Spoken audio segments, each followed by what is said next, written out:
Hello everyone, welcome to another video. So today I'm going to be giving you guys my Stamplar build for I'm currently running it on Ascending Tides, but it will work fine on High Isle as well. It's doing really well. We get a lot of buffs, debuffs, and really high pen on this build. We do lack slightly in the resistance compared to other builds, but if you play the build right, you should be fine. You shouldn't worry about it too much. But yeah, if you guys do enjoy the video, please do drop a like and subscribe. It really helps grow the channel. We're nearly at 1500 subs, so if we can get there as soon as possible, that would be great. It would be huge. So yeah, I appreciate you guys chilling and watching the video. So we'll get straight into the vid now. Obviously on the character sheet here we are an Imperial. I really like the Imperial just for the extra health and stamina you get. You'll notice here we only have 2 points in our health. That is purely just to get the 30,000 health. I quite like that as my sweet spot. You could, if you're not that bothered, you can just put it all into stamina. You'll notice here the stamina is quite low, so sustain's a big thing here. That might be what you struggle with slightly when it comes to Battlegrounds, because you don't have your CP. That's the only issue I find in Battlegrounds, is like I could do with a little bit more sustain. But you just get used to heavy attacking a bit more, and honestly you'll be fine. So, we're using the lever to increase our pen, hence why our pen's at 9,000 each. Just kind of getting us perfectly on that 18,000 cap altogether, which is what we want to see. You can see here as well we have Major Prophecy and Major Savagery constantly buffed, increased spell and weapon crit constantly buffed at all times due to the passives we have from the Templar and through one of our skills. I am a werewolf on this build, but I don't use anything werewolf related. Just you don't need that at all. And the food we're using Orzaga's Trifle Pocket, which is like which increases our max health, but then actually increases our stamina, recovery. Again, helps with that sustain because we do have low stamina on this build. And then you guys can see here, my weapon and spell damage are just slightly higher than what they ordinarily would be, just due to this offensive scroll bonus we have in Cyrodil at the moment. But apart from that, you're going to be fine. It's not that much of a difference. And then on our back bar, you can see here, our resistance goes up to about just under 20k, unbuffed completely. Obviously our pen and damage drops a little bit. Health and stamina and everything, and all the recovery, I try and build it so these stay the same whether on the front or back bar. You know, some builds you'll swap and your health might change slightly or whatever. Especially on sword and boards you find that a lot. We're not looking for that. We want everything to stay the same. Up here anyway. So I'll run through the gear that we're using super quick. I'll just move this out of the sand. So we're running Balog, both medium. Divines, we're going to be running quite a lot of Divines here to help pump that pen up again. Because, as I said, penetration's the main thing you want to get in PvP. So our monster set is Balog. Other option here could be either Magma Incarnate or Bloodspawn, if you don't have Balog.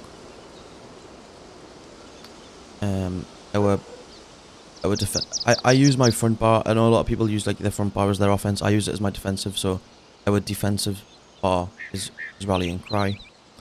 So we have a greatsword here, which is defending with a weapon damage enchant. We have 2 pieces of the jewellery, both with spell damage enchant. Now these are both arcane. I am just waiting to get the transmute crystals, and then I'll change them to bloodthirsty. Across your jewellery you want 3 bloodthirsty and 3 spell damage.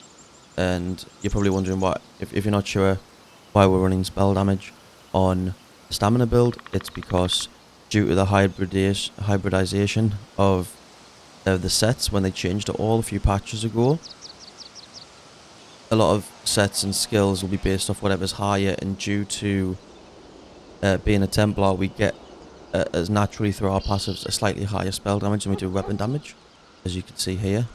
When we're sat on our back bar especially, you can see the difference. So our skills are going to proc off like our higher spell damage. So even though we're using stamina based skills or weapons or whatever, we'll do more damage because we're pushing our spell damage rather than our weapon damage. I mean, if you really want to run weapon damage instead, do it, but you'll not do as much damage. So then with Rallying Cry there, sorry, so we have, that's our 4-piece, and then we have 1 light piece, because Rallying Cry is a light set, on the sash, just finishing it off, okay. Rallying Cry I do quite like, and it's built for PvP. It's only the 5th item that you get is only available when Battle Spirit is active, which you only get from being in PvP situations, so yeah, it's a good set to have. Again, we're running Divines, we're running all tri-stat on our armors, by the way. Our front bar is deadly. We're using 2 maces, both precise. I would change them to sharpened though. I just, again, transmute crystals are low at the moment. I need to do some dungeon grinding and stuff across my alts to get some more transmute crystals. You want to be pushing sharpened on them, but remember that penetration is capped at 18,200, so you can't really push it anymore. You might want to do maybe 1 Nernhorned, 1 sharpened. I'll have a look at it when I do get the transmute crystals and have a look what I think is going to run best. In my opinion, it's going to be 1 Nernhorned, 1 sharpened. So if you can do that, do it. We also used a charge weapon and a disease weapon across our 2 maces as well. We use maces due to on the dual wield passives. Which one is it? Each mace increases your pen by 1650. Whereas if you use axe, it would be crit. If you were to use swords, it would be weapon and damage, and then daggers are crit chance. So we use maces because, again, penetration is the main thing you want to do for when you're looking at damage for PvP. And when we're running deadly, we're running 3 pieces on the body of medium. So our hands are divines, our legs medium divines, again both tri-stat and chance, and again deadly boots, divines, tri-stat and chance. And then we have 2 1 pieces that we're using. We're using Gallant Chain, or Armour of the Trainee, should I say. Just using the 1 piece to get the extra health. And we're using Reinforced. That's the one thing that's not Divines on this build, is just that is Reinforced, because it helps push our armour value up a little bit. And then we're using Marken Ring of Majesty as well. If you don't have Marken, you could use Malakath. Again, because we're not bothered. Malakath increases your weapon damage but loses a bit crit. We're not too bothered about the crit in itself here. But I personally like the Marken because it adds 100 weapon and spell damage and armor for every set you're wearing at least 3 or more pieces. And we're running 2 different sets here, so we're getting 200 weapon and spell damage and 2,314 armor as well, which is really good, along with the reinforced trait of our armor value up here. It works really well. And yeah, that's your front bar there. Again, change them to maybe Nernhorn and sharpened, I would maybe. And then defending with weapon damage and hand on the back bar. Obviously maces, and we're just using 2-handed greatsword for this one. You want to use greatsword when you're using a 2-hander as your back bar weapon. Let me find the passive that tells me why again. So this just increases our weapon and spell damage, and then we apply a weapon and damage enchant onto it as well, which is really good. If you were, 2-handing your front, if you were 2-handing on your offensive bar, you want to run a mace or a maul, because that's where, again, increases your pen, alright? But we're using the greatsword as our defensive, and then maces as our offensive, so that's why we do that, okay? I'll go through the skills quickly. So on the defensive bar, Rally, which is really good. It increases your weapon damage, weapon and spell damage by 20%. Gains us major brutality and sorcery, which is basically the name of the buffs that do that. We gain some minor endurance, increasing our stamina recovery. And then the reason we use it Rally rather than forward momentum is because we get a burst heal at the end of it. The final heal is increased by 15% every 1 second, up to a maximum of 300%. So it's really good, like burst heal at the end of it if you time it right. Of course, there we're using restoring focus. This needs to be dropped at all times. It's like if you're a Necro and you need your Spirit Guardian and your Bone Armor up, this is the Templar's version. It's everything you need. If you stand within it, you do gain health recovery as well, or it heals you. For example, it doesn't actually increase your health recovery, but it heals you every 1 second, and it's scaled off your max health. And we're running at 30,000 health here, so we got a good pool of health for that to pull from. But even when we're not studying it, it increases our stamina recovery, which again is what we need. So we always keep it down. These two are buffed constantly. Okay. Extended ritual. This is really good to get rid of any debuffs that people are planting on you. And also good for group player because they can activate synergy, which gives your group health back 7,391 to be exact health for you guys on that. Just be careful. A lot of people are running Plague Break at the moment. I do run Plague Break on one of my other builds, and obviously if you cleanse yourself while Plague Break is active on you, you do go boom. So make sure you've got a good. You're not low on health if you are about to cleanse it. I just make sure I heal up first to make sure I don't explode and die. Living Dark. This is the main thing that's going to be the difference between. This is the main thing that's getting nerfed in High Isle.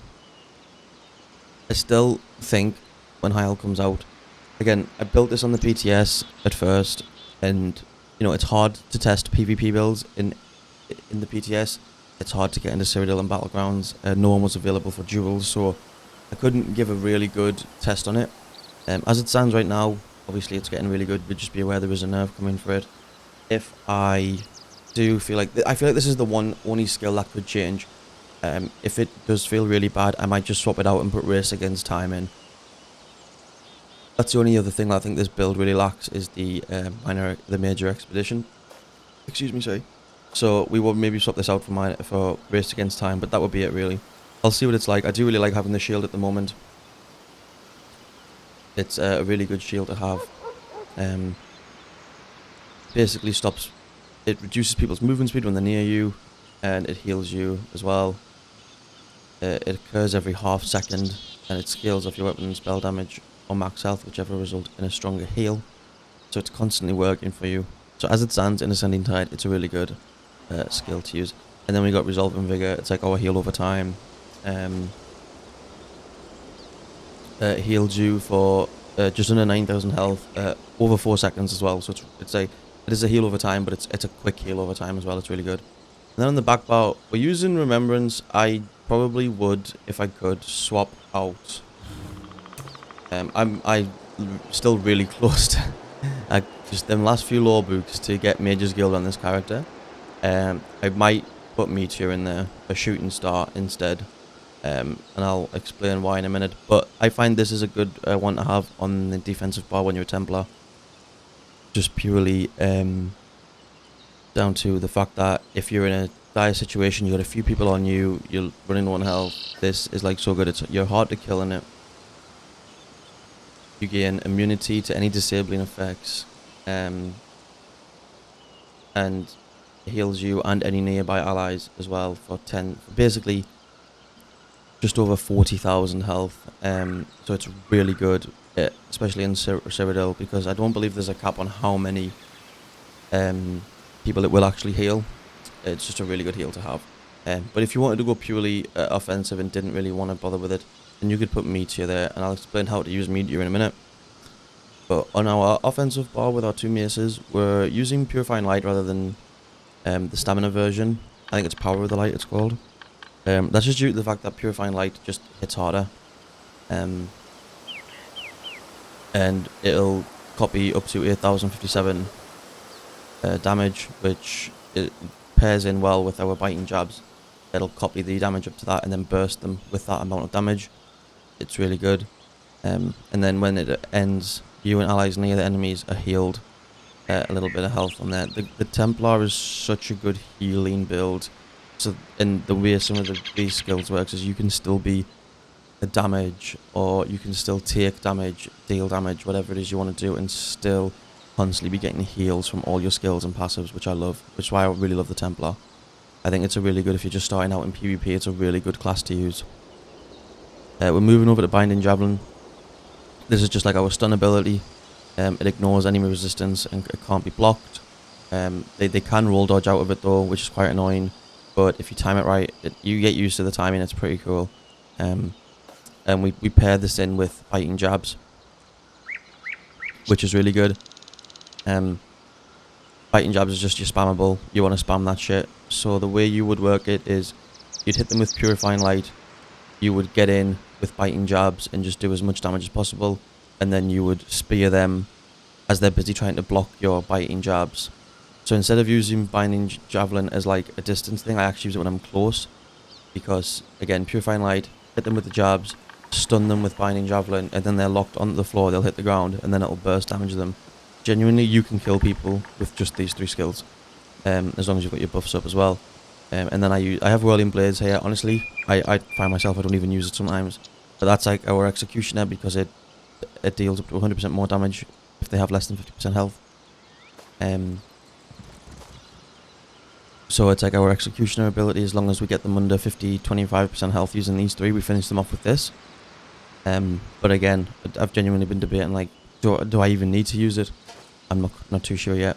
And then we just have Camouflage Hunter, because it just purely, while it's slotted, we gain Major Savagery and Prophecy, increasing our weapon and spell crit rating by 2629, which again is good to have on our front bar, because it's always there. And we also gain Minor Berserk for 5 seconds after dealing crit damage from an enemy's flank, which is quite cool.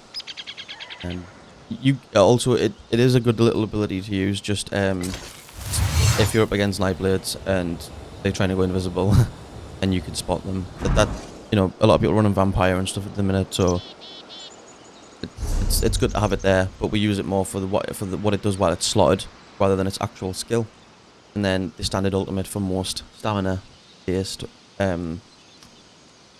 PvP builds is Dawnbreaker of Smiting. Good stun, and then when we use this and we pair that with Balog, when using ultimate ability, you gain weapon and spell damage equal to the amount of total ultimate consumed, and pen equal to 23 times the amount of 12 seconds. So if you, and it's based on how much ultimate you use, so if you have a full 500, so let's just look at what our pen is at the moment. 9,096. Our pen goes all the way up to 20,000, which is crazy. But yeah, the actual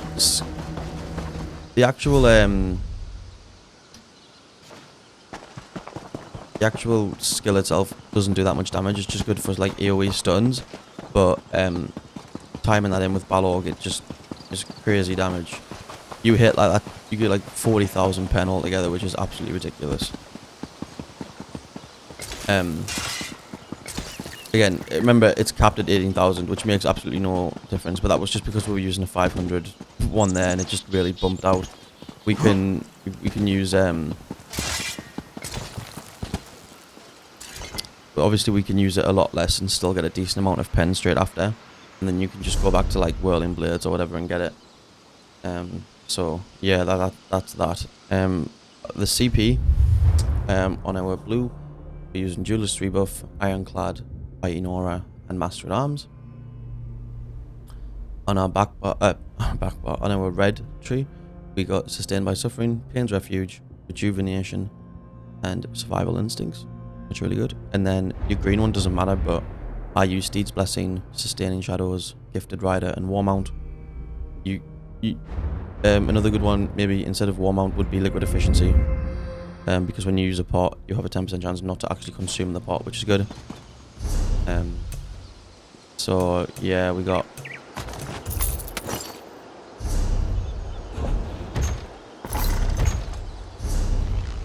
I'm just saying how many. We're still a way off Transmune Crystals, but yeah, remember, change these to Bloodthirsty rather than Arcane, because our magical pool, it doesn't matter, we don't need it.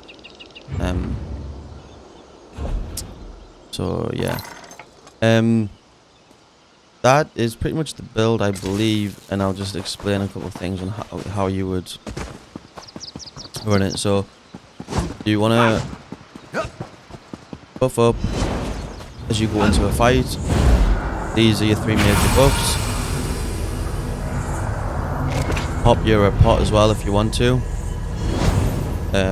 Just remember, Living Dark doesn't last for too long, it's like 6 seconds, but obviously we'll be doing it as we're going into battle. And yeah, so these are your 3 major buffs you want on your front bar. Obviously then you would just go back to what I was saying before. Nice simple rotation of Purifying Light, so you would hit that, You would run at them with the jabs while they're burning, and then as they're getting low, just like hit them with binding javelin, stun them, hit them on the ground. If you haven't killed them by that point, finish them off with a couple of whirling blades. And that is pretty much it. You should be able to 1vx pretty easily in this. You should be able to survive in group builds pretty easily with this. Hello everyone, thanks so much for watching the video. As a little treat to everyone who's been supporting me so far, if we as soon as we hit 1500 subs, I'm going to do a crown crate. That was harder to say than it should have been. A crown crate giveaway. So yeah, as soon as we get to 1500 subs, as long as you subscribe to the channel, your names will all be put on a spinning wheel. We'll probably do it live on a YouTube stream as well. So make sure you're subscribed and you've got the bell notification turned on so you can see when I go live, so you don't miss out, because you will have to be there to claim it. So yeah, that'll be how that goes. As soon as we hit 1500 subs, we're doing a crown crate giveaway, or maybe even a copy of High Isle for ESO. If I can get my hands on one, that shouldn't be too hard, I don't think. So yeah, that should be fine. We'll do either one depending on who wins and what their situation is. But yeah, guys, again, thank you so much for all the support I've received lately on the videos. Changing to doing more ESO stuff than the stuff I used to do, and more MMO based videos was a bit of a big leap for me. So any support is always massively appreciated. So again, thank you very much, guys, and I'll see you on the next one. Take care.